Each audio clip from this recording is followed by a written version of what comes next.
오늘 하나님께서 우리에게 주시는 말씀은 12월 28일 목요일 본문입니다. 잠언 30장 21절부터 33절의 말씀, 잠언 30장에 우리 마무리하는 말씀입니다. 21절부터 저와 여러분이 한 절씩 교독해서 읽겠습니다. 세상을 뒤흔들 만한 일이 셋, 세상이 감당하지 못할 일이 넷이 있으니 곧 종이 임금이 되는 것과 어리석은 자가 배불리 먹는 것과 꺼림을 받는 여자가 시집을 가는 것과 여종이 그 안주인의 자리를 이어받는 것이다. 땅에서 아주 작으면서도 가장 지혜로운 것이 넷이 있으니 곧 힘이 없는 종류이지만 먹을 것을 여름에 예비하는 개미와 약한 종류이지만 바위 틈에 자기 집을 짓는 오소리와 임금은 없으나 때를 지어 함께 나아가는 메뚜기와 사람의 손에 잡힐 것 같은데도 왕궁을 드나드는 도마뱀이다.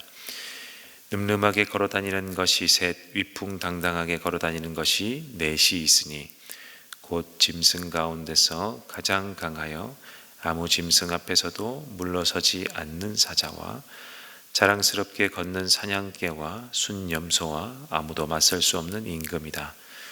네가 어리석어서 우쭐댔거나 악한 일을 도모하였거든 너의 손으로 입을 막고 반성하여 보아라. 함께 읽습니다. 우유를 저으면 굳은 우유가 되고 코를 비틀면 피가 나오듯 활을 돋우면 분쟁이 일어난다. 아멘. 오늘 잠언 30장 마무리하는 이 구절들입니다. 아론의 숫자 잠언이라고 어제부터 계속되는 이 숫자 잠언인데요. 이 숫자 몇 가지 이렇게 이어가는 이 잠언을 통하여 교훈을 주는 잠언 중에 하나입니다. 그래서 21절부터 마지막 절까지를 오늘 한번 살펴보겠습니다. 21절을 보면 세상을 뒤흔들 만한 일이 셋, 세상이 감당하지 못할 일이 넷이 있으니 라고 되어 있죠.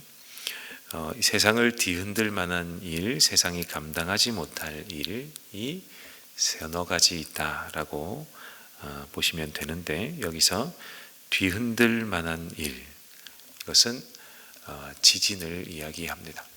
땅이 흔들리는 것, 땅이 흔들리는 지진을 말하는데, 땅이 뒤흔들리면 지진에 의해서 자연의 전복 현상이 생기죠.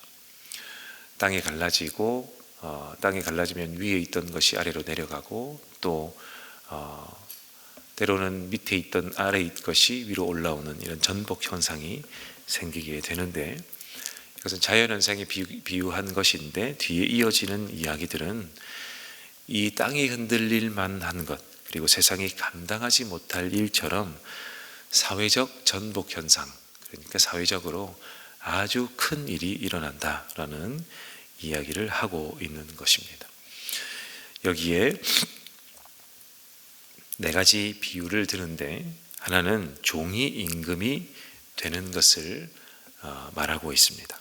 여기에 종이라는 것은 노예를 말하는 것이 아니라 신하를 이야기합니다. 신하를 이야기하는데, 신하가 왕이 되는 것을 말합니다.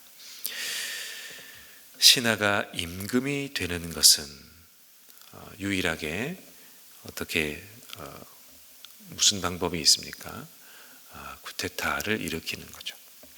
아래 사람이 전복, 이 지위를 전복시키는 것, 이 쿠데타를 의미하는데요. 신하가 왕이 되면 자기의 권력 유지를 위해서, 불안한 권력 유지를 위해서 유리한 사람을 데리고 쓰게 되죠. 그리고 위험한 사람은 숙청하게 됩니다. 그런 식으로 독재를 하게 되는데, 이것은 바로 권력의 전복 현상이죠. 두 번째는 어리석은 자가 배불리 먹는 것 또한 전복 현상 중에 하나인데, 노동의 전복입니다. 타락 이후에 하나님께서는 사람에게 노동을 통해서만 먹고 살 수 있도록 해주셨습니다. 아담에게 밭을 기경해야만 먹을 것을 얻겠고 이 먹을 것으로 삶을 유지할 수 있게 해 두셨는데, 여기 말하는 어리석은 자가 배불리 먹는 것은 이것을 거꾸로 뒤엎는 전복을 시키는 것입니다. 이것을 노동의 전복 현상을 일으키면 무엇이 남습니까? 어리석은 자가 배불리 먹는 것, 일도 하지 않고 아무것도 하지 않으려고 하는 사람이 배불리 먹는 현상인데, 이렇게 되면 가난한 자가 더 많이 생기게 되고 죽는 자가 속출하게 됩니다. 현재도 그런 현상이 만연해 있죠. 전 세계의 부는 전 세계 전체 인구의 10%의 사람들이 90%의 부를 독식하고 있다고 합니다. 나머지 90%의 사람들이 10%의 이 부를 나눠 먹는 구조로 되어 있는 것이죠. 이 90%가 10%를 나누는 이 사이에도 끼지 못하면 기아를 겪게 되고 맙니다. 그래서 가난한 사람들이 속출하게 되었고 죽는 자가 지금도 1초에 몇 명이다 라고 할 만큼 굶주려 죽는 자가 아직도 전 세계에는 만연해 있는 상황이죠. 이것이 바로 노동의 전복이라고 할 수 있겠습니다. 이렇게 된다는 것입니다. 세 번째는 꺼림을 받는 여자가 시집을 간다라고 비유합니다. 여기에 꺼림을 받는 여자는 거리낌을 받는 여자, 다시 말해 미움을 받는 사람입니다. 정당한 이유의 미움을 말하는 것이 아니라 부정한 이유 때문에, 이 여인의 부정한 이유 때문에 미움을 받는데 그 미움받는 자가 시집을 간다라는 것입니다. 쉽게 이야기하면 여인에 빗대었지만 속이면서 사는 사람들이라는 거죠. 정정당당하게 정의를 추구하지 않아도 이렇게 권력을 유지하고 사회적 모든 기득권 내지는 정상적인 것이다라고 생각하는 것을 다 누리고 살아가는 사람을 이야기합니다. 정의의 전복이라고 말할 수 있겠죠. 마지막 네 번째로 드는 이 비유는 여종이 그 안주인의 자리를 이어받는 것인데, 이 여종은 주인과 불합리한 관계로 그의 안주인의 자리를, 가정을, 그리고 그 자리를 파괴시키는 거죠. 그리고 이 가정을 파괴해서 이 가정의 권력을 본인이 차지하는 것으로 이야기하는 것입니다. 여기에 보면 여종의 그 안주인의 자리를 이어받는다라고 되어 있는데, 쭉 오늘 말씀을 보다 보면은 이 안주인의 자리가 어느 주인의 자리인지, 어느 위치에 있는 자리인지를 알게 해주는 힌트들이 있습니다. 왕궁, 임금, 이런 비유들을 보아 이것은 왕의 안주인, 그러니까 왕의 아내를 이야기하는 것으로 해석하는 것이 오히려 더 깊은 해석을 할 수 있겠습니다. 그러니 무엇이냐 하면 나라를 좌지우지하는 사람의 지위에 올라간다라는 것입니다. 이 또한 권력의 전복을 이야기하는 거죠.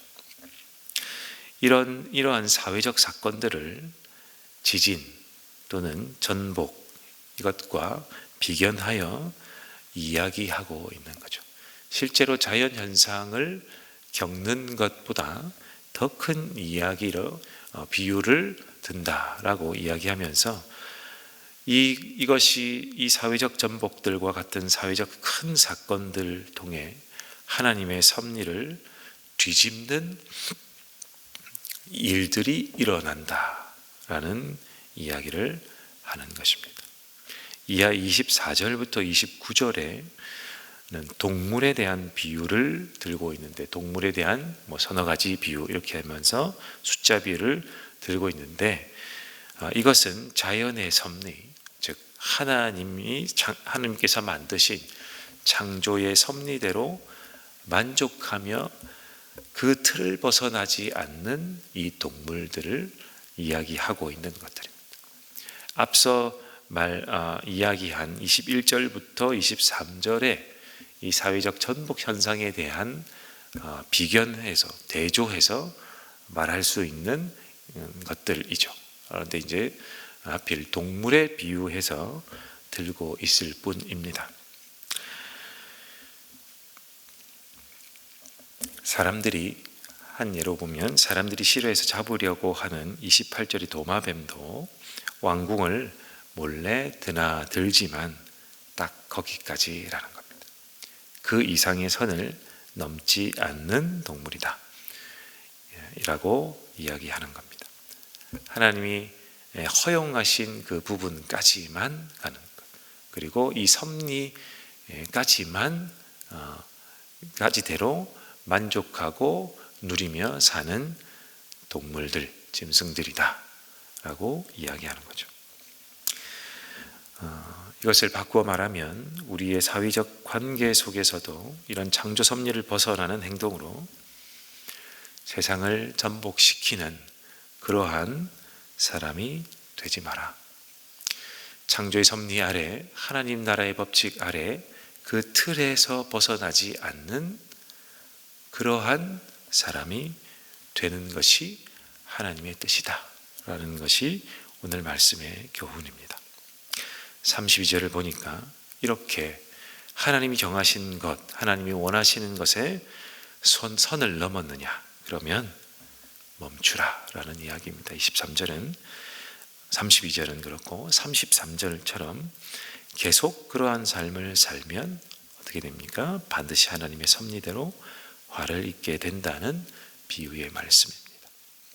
우유를 저으면 굳은 우유가 되는 것이 자연의 법칙이고, 코를 비틀면 피가 나오는 것이 인체의 법칙이고, 사람 사이의 관계를 화를 돋우면 분쟁이 일어나기 마련이니까 이 짐승들처럼, 동물들처럼 자족하고 만족하는 법을 배우라. 사회적인 전복 현상에 가담하지 말아라. 이것이 지혜다라는 것이 오늘 말씀의 교훈입니다. 그런데 성도 여러분, 이렇게 살아도 괜찮던데요, 다들 그렇게 사는데요 라고 반문할 수 있겠죠. 앞서 네 가지 비유를 들면서 들었던 권력의 전복, 관계의 전복, 노동의 전복, 창조 섭리를 전복시키는 그러한 사람들이 부지기수로 많은 세상에 사는 것은 또한 사실이죠. 그렇게 사니까 잘 살던데요, 다 누리며 살던데요, 그렇게 질문할 수도 있겠습니다. 그러나 지금은 괜찮을지도 모르겠습니다만 오늘의 말씀대로 그 결과는 좋지 않은 것으로 귀결된다라고 우리는 반드시 기억해야 하겠습니다. 2대, 3대까지도 그렇게 잘 살 수 있겠지만 하나님의 섭리를 거스르며 살게 되면 당대, 수대에 걸쳐 이것을 누리는 사람이 있을지 몰라도 그 사람 때문에, 그러한 지위와 권력 때문에 수많은 사람들이 죽음에 내몰리고 사회적 재난에 내몰리게 되는 결과를 낳습니다. 그것에 동참하지 말라라는 하나님의 지혜의 말씀입니다. 내가 당장 누리고자 여러 사람들에게 피해를 끼치는 삶은 그리스도인의 삶이 아니요 하나님이 원하시는 경계 밖의 삶이다 라는 것을 우리는 꼭 기억하면 좋겠습니다. 이것이 무엇이냐라고 할 때 하나님의 뜻을 배반하고 거스르는 삶이다. 라고 우리가 꼭 기억하면 좋겠습니다. 당장의 불이익이 있고 당장의 유익을 구하는 것을 내가 취하지 못하더라도 그러할 때 정정당당함으로 정의로움으로 나뿐만 아니라 여러 사람이 사는 것임을 우리가 기억하고 그것이 하나님의 창조의 섭리요 하나님이 원하시는 것이다 라는 것을 오늘 또한 기억하면 좋겠습니다. 여러분 함께 오늘 말씀을 가지고 기도할 텐데 첫 번째는 하나님, 하나님의 섭리 안에 사는 자 그리고 그 섭리 안에 자족할 줄 아는 자 되게 하옵소서. 우리가 이 첫 번째 기도 제목으로 삼으면 좋겠고 두 번째는 오늘 목요일은 가정과 가족을 위해 기도하는 날입니다. 하나님, 우리의 가정 가운데 우리의 가족 가운데에 화평이 있게 하시고 이 가정 가운데 하나님의 나라를 이루어가게 하옵소서. 잠언의 여러 말씀들 중에 하나님 배고프게 살더라도 화목하게 사는 가정이 되게 하옵소서. 그럼에도 불구하고 부하게도 마시고 가난하게도 마시고 하나님을 잊지 않는 하나님의 법칙대로 사는 것에 자족하는 가족들이 우리 가정들이 되게 할 만큼 하나님의 인도하심을 받는 우리의 가정이 되게 하옵소서. 두 번째로 기도해 주시고 세 번째는 여러분의 기도에 개인의 기도 제목을 가지고 기도하시다가 우리 오늘 하루를 또 힘차게 시작하는 저와 여러분 되기를 바랍니다. 함께 기도하겠습니다.